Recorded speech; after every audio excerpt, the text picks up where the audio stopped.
بسم اللہ الرحمن الرحیم، السلام علیکم۔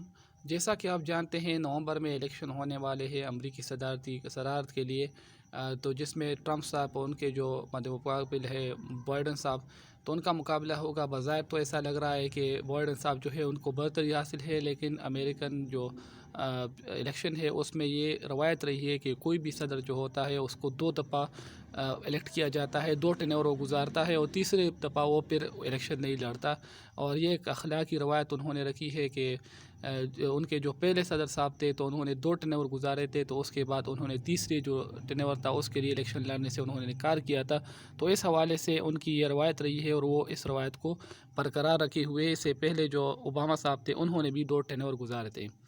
بظاہر جو لگ رہا ہے تو بائیڈن صاحب کے جیتنے کے امکانات ہیں، لیکن کچھ بھی ہو سکتا ہے۔ لیکن اگر ٹرمپ صاحب ہارتے ہیں تو اس میں عرب جو ممالک ہیں ان کے لیے بہت بڑی ہار ہوگی، کیونکہ عرب جو ممالک ہیں انہوں نے اپنا سارا تن من دھن ان پر لگا دیا ہے ٹرمپ صاحب پر، اور ٹرمپ صاحب کے کہنے پر ہی انہوں نے جو اسرائیل ہے اس کو تسلیم کرنا شروع کیا ہے، کیونکہ وہ سمجھتے ہیں کہ ان کے جو حقیقی جو دشمن ہے وہ ترکی ہے، اس کے علاوہ ایران ہے۔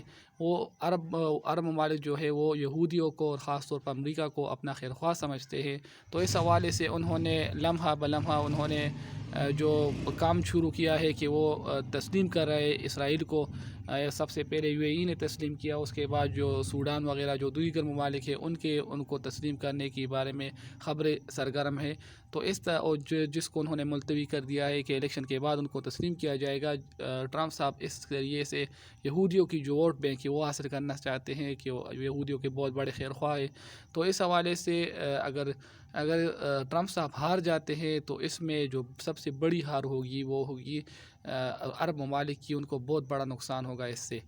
تو اس طرح پاکستان کی جو فورن پالیسی ہے اس میں پور شفٹ آئی ہے۔ پاکستان کا جھکاؤ جو ہے وہ اب ترکی کی جانب ہے، ملیشیا کی جانب ہے، چائنا کی جانب ہے۔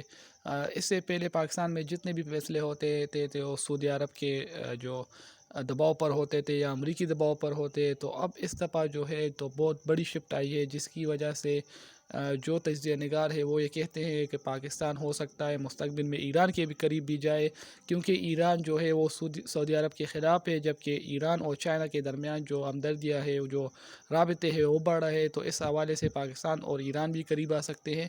جس طرح ایران نے جو انڈین سرمایہ کاری کو لات ماری ہے، ان کو ملک سے باہر نکالا ہے، تو اس حوالے سے یہ دیکھنے میں مل رہا ہے کہ ایران جو ہے وہ پاکستان کی جانب دوستی کا ہاتھ بڑھا سکتا ہے۔ تو اس خطے میں امن کی جانب یہ بہت بڑا قدم ہوگا، اور یہ خطہ جو ہے اب انتہائی اہمیت حاصل کر چکا ہے، اور مستقبل میں بھی اس کی اہمیت میں اور اضافہ ہوگا۔ جیسے جیسے امریکہ کی جو صدارتی انتخابات ہیں وہ مکمل ہو گئے تو اس کے بعد جو معاملات ہیں وہ واضح ہونا شروع ہو جائیں گے کہ عرب پھر کیا کرتے ہیں۔ اگر عرب اسرائیل کو تسلیم کرنے کی جانب جاتے ہیں ٹرمپ کی جیت کی شکل میں، تو یہ انتہائی خطرناک ہوگا، اور ہو سکتا ہے اس کے جو اثرات ہیں وہ جو السعود خاندان ہے اس کو بھی بھگتنا پڑے۔ ہماری ویڈیو دیکھنے کے لیے بہت شکریہ۔ اللہ حافظ۔